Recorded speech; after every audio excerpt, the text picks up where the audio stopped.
नमस्कार दोस्तों। आज हम आपको लिए चल रहे हैं नर्मदा नदी के सफ़र पर, जिसमें नर्मदा नदी पर नाव का सफ़र और यहाँ के घाटों की झलकियाँ देखने को मिलेगी।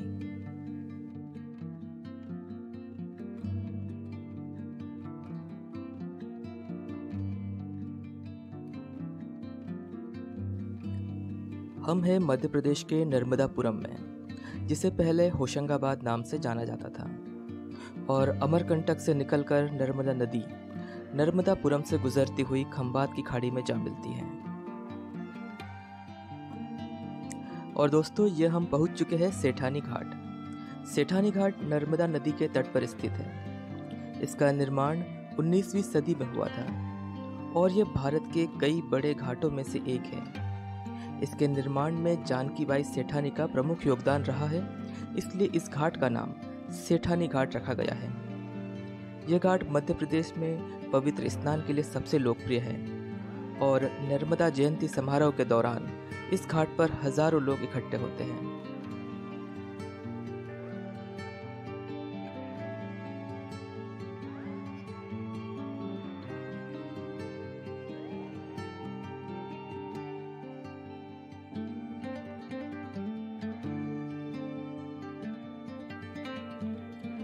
घाट से नर्मदा नदी के शांत जल और सामने विशाल विंध्याचल पर्वत श्रृंखला का नज़ारा देखते ही बनता है।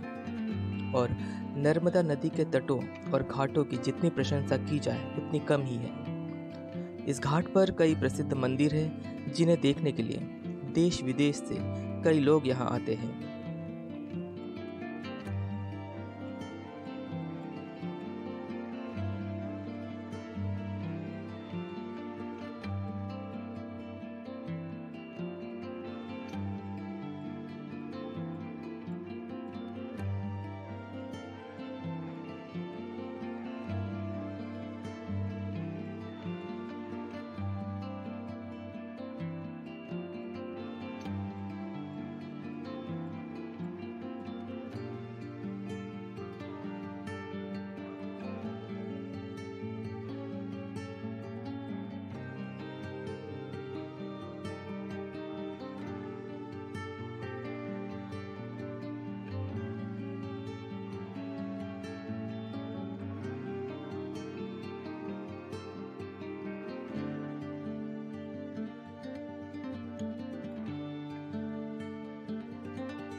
दोस्तों, नर्मदा नदी का सौंदर्य देखने का मन बार बार करता है। यहाँ के तटों की खूबसूरती, आसपास का क्षेत्र, पर्वत पहाड़ियाँ, किनारे पर लगी हुई नावें और शाम के समय का प्राकृतिक सौंदर्य, बरबसी यह नज़ारा हमें अपनी ओर खींच लाता है।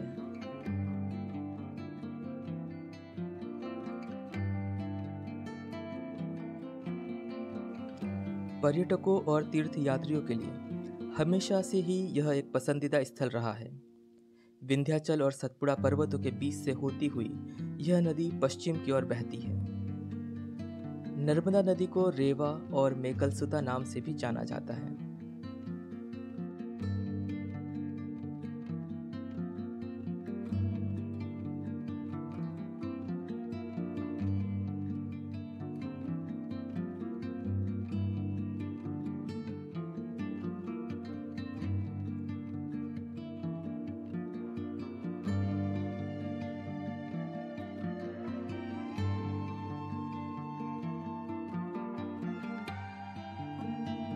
मध्य प्रदेश राज्य में इसके योगदान के कारण इसे मध्य प्रदेश की जीवन रेखा भी कहा जाता है। और यह नदी उत्तर भारत और दक्षिण भारत के बीच एक पारंपरिक सीमा की तरह कार्य करती है।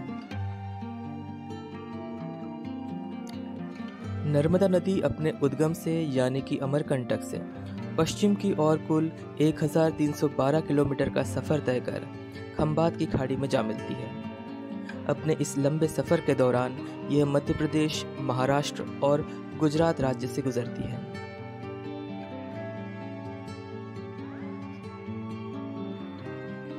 इस नदी पर कई बांधों का निर्माण भी किया गया है, जिनमें बरगी बांध, इंदिरा सागर परियोजना, ओमकारेश्वर परियोजना, महेश्वर जल विद्युत परियोजना और सरदार सरोवर परियोजना प्रमुख है।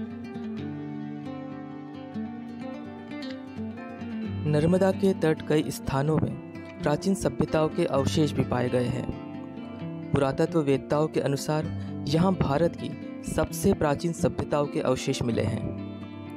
नर्मदा घाटी के प्राचीन नगरों की बात करें तो महिष्मती, नेमावर, हथोदक, त्रिपुरी, नंदीनगर जैसे कई प्राचीन नगर हैं। जबलपुर से लेकर सीहोर, नर्मदापुरम, बड़वानी, धार, खंडवा, हरसूद आदि तक किए गए और लगातार जारी उत्खनन कार्यों ने ऐसे अनेक पुराकालीन रहस्यों को उजागर किया है।